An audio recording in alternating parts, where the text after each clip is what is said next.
Physics में numerical भाई hard होते हैं। ये काफी बच्चों से हमने सुना है कि फिजिक्स में अगर न्यूमेरिकल नहीं हो तो फिजिक्स बहुत आसान है। लेकिन प्यारे बच्चों, फिजिक्स में न्यूमेरिकली जो है वो फिजिक्स की जान होते हैं और न्यूमेरिकल के बिना तो फिजिक्स अधूरी ही है। काफी आसान होते हैं, न्यूमेरिकल हार्ड नहीं होते हैं।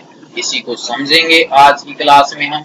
इसी समस्या के हल के लिए हम यहाँ पर स्टार्ट कर रहे हैं न्यूमेरिकल की सीरीज, जिसमें हमारे पास आज हम स्टार्ट करेंगे 12th क्लास की फिजिक्स के चैप्टर नंबर फर्स्ट के न्यूमेरिकल की सीरीज।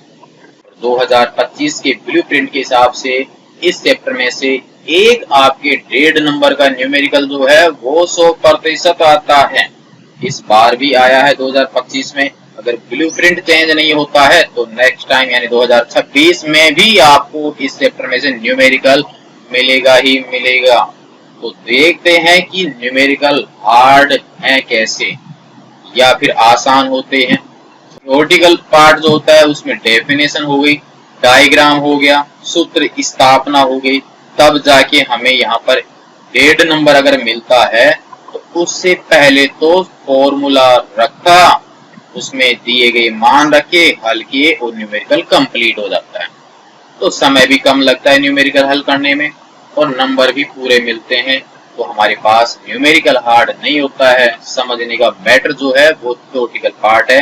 हाँ, यदि आपका थ्योरेटिकल पार्ट बहुत ज्यादा मजबूत है तो न्यूमेरिकल तो 100% ही आसान है, क्योंकि कॉन्सेप्ट अगर आपका क्लियर है प्यारे बच्चों तो न्यूमेरिकल हार्ड हो ही नहीं सकता।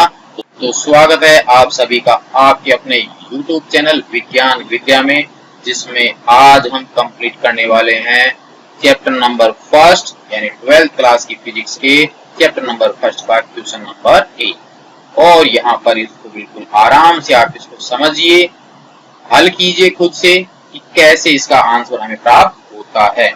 सबसे पहला काम, क्वेश्चन को सही तरीके से समझिए, किस टॉपिक से ये रिलेटेड है वहां तक आप पहुंचिए और जो मान आपको दिए गए हैं उनको एक बार आप नोट कीजिए, फॉर्मूला लगाइए, मान रखिए, कैलकुलेशन कीजिए, आंसर कंप्लीट। यहाँ पर हमारे पास क्वेश्चन नंबर 1, वायु में एक दूसरे से 30 सेंटीमीटर की दूरी पर रखे दो आवेशित गोलों पर क्रमशः 2 × 10⁻⁷ और 3 × 10⁻⁷ कूलम्ब आवेश है के बीच कितना बल है। क्वेश्चन आपके सामने है, जिससे हमें यहाँ पर ये समझ में आ रहा है यहाँ पर कोई दो स्थिर छोटे आवेशित गोले हैं। इसका मतलब हम इनको बिंदु आवेश मान सकते हैं, जिनके आवेश की वैल्यू हमें दी गई है और दोनों आवेश जो हैं वो एक दूसरे से 30 सेंटीमीटर की दूरी पर स्थित हैं। जो भी वैल्यू अपने पास में है उसको हम यहाँ पर नोट कर लेते हैं, जिसके अनुसार हमें दूरी दी गई है। दूरी हमारे पास यानी जिसको हम दर्शा देते हैं किससे, स्मॉल r से, वो हमारे पास में है 30 सेंटीमीटर। आप यहाँ पर सेंटीमीटर से मीटर में कन्वर्ट कर लीजिए साथ के साथ, कि बाद में मान रखते हैं तो गड़बड़ हो ही जाता है। सेंटी में होता है 10⁻², और ये कंप्लीट हो गया मीटर में। ठीक है, कुछ भी नहीं किया, जो दिया गया उसी को लिखा है। एक आवेश का मान दिया गया है तो उसको मैं Q1 से दर्शा लेता हूँ। वैल्यू हमारे पास में है 2 × 10⁻⁷। ये कूलम्ब में ही दिया गया है तो हल करने की आवश्यकता है नहीं, क्योंकि आवेश का मात्रा कूलम्ब ही होता है। माइक्रो, नैनो, पिको इसमें देता तो हम इनको चेंज करते। यहाँ पर हमारे पास में दूसरा आवेश, उसका मान 3 × 10⁻⁷, और ये भी कूलम्ब में है। बहुत अच्छा क्वेश्चन है, हमें कुछ ज्यादा बदलने की जरूरत ही नहीं पड़ी। और कितना बल लग रहा है इसका मतलब हमें वैद्युत बल का मान ज्ञात करना है। दो स्थिर बिंदु आवेश हैं, कुछ दूरी पर हैं, फोर्स पूछा गया है और चैप्टर नंबर 1 से हमारे पास ये क्वेश्चन है तो हमें समझ में आ चुका है। कूलम्ब का नियम आपके यहाँ लगेगा, आप यहाँ पर चौकी लगाइए और यहाँ पर लिख दीजिए कूलम्ब के नियम से। कूलम्ब के नियम से आपको इसका फॉर्मूला लगाना है, वैल्यू रखनी है, कैलकुलेशन करनी है कूलम्ब के नियम से। फॉर्मूला जो है वो आपको याद होगा। हमारे पास फॉर्मूला इसका जो है वो है F बराबर के, यहाँ पर हमारे पास में है Q1, ये Q2 और बटा में है R²। देखिए ये तीनों मान हमारे पास में है और K यहाँ पर कांस्टेंट है, इसकी वैल्यू भी हम जानते हैं। अब करना क्या है, बस मान रखना है और इसको हल कर देना है। तो देखिए के का मान हम जानते हैं 9 गुना 10 की पावर 9 होता है कि नहीं होता है बताइए। और Q1 का मान आपके सामने है 2 गुना 10 की पावर -7। देखो कहाँ से हार्ड लग रहा है। अब मान रखकर गुणा भाग तो करना ही पड़ेगा, अगर वो भी हार्ड लग रहा है तो भाई फिर तो हार्ड होना ही होना है। जोड़ बाकी गुणा भाग भी हार्ड लगे तो फिर तो कोई समस्या का सोल्यूशन ही नहीं हो सकता। आर का मान भी आपके सामने है 30 गुना 10 की पावर -2 है कि नहीं है बताओ। अब क्या करना है, अंकों वाले सभी जो मान है ना उनको आप एक बार आगे रख लीजिए एक साथ ही। फिर उनमें से जो कट पिट जाएंगे ना उनको काट पीट लेना और जो बच्चे उसके हिसाब से देख लेना।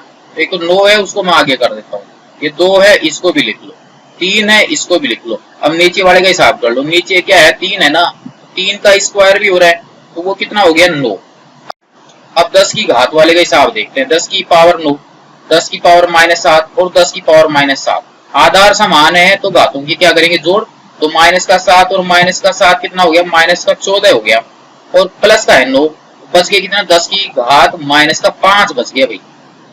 और नीचे देखो यहाँ पर 10 है ना, ये 30 लिखा हुआ है तो 3 गुना 10 हो गया और 3 का वर्ग तो 9 बार, यहाँ हो गया 10, ये 10 की घात -2 तो कितना बचा 10 की पावर -1 ही तो बचा और उसका भी स्क्वायर हो रहा है तो हमारे पास कितना बचा 10 की पावर -2 हो गया ना। यहाँ से देखो 9 से तो 9 कट ही गया तो क्या बचा 6 बचा ना, 2 और 3 को गुना कर लो। यहाँ पर फिर घातांक वाला नियम है, -5 है और नीचे वाला जो है उसको घटाते हैं तो माइनस के 2 को घटाएंगे तो ये प्लस का हो जाएगा तो हमारे पास में बच गया 10 की घात -3 और ये हो गया f। आप चाहो तो 10 की घात -2 को ऊपर ले जाओ, ऊपर ले जाओगे तो किसका हो जाएगा +2, फिर भी आपके पास -3 ही बचेगा और इसका मात्रक आपके पास क्या होता है न्यूटन। ये लो आंसर आ ही गया अपना। तो यहाँ पर थोड़ा सा और चाहो तो कर लो, 10 की पावर -3 को आप मिली लिख सकते हो तो ये हो गया 6, ये मिली छोटा m होता है, बड़ा मत कर देना मेगा होता है वो, और n। ये लो जी 2 आवेश थे, 2 गुना 10 की पावर -7 कूलम वाला और एक हमारे पास में था 3 गुना 10 की पावर -7 कूलम वाला। दोनों एक दूसरे से 30 सेंटीमीटर की दूरी पर थे, वायु में थे मतलब निर्वात में थे। निर्वात में तो रियल में है नहीं, वैसे रियल में निर्वात की विद्युतशीलता होती है 1 और वायु की उसके नजदीक होती है, इसलिए वायु को हम निर्वात मान के इसको हल कर लेते हैं। क्वेश्चन नंबर 1 कंप्लीट हो भी गया अपना तो, और कहीं पर हार्ड लगा ही नहीं। क्यों नहीं लगा भाई, बस आपको फॉर्मूला याद नहीं होगा तो फिर तो हार्ड बढ़ना ही बढ़ना है। और थ्योरी अगर आपकी मजबूत है तो फिर फॉर्मूला तो आप भूल ही नहीं सकते।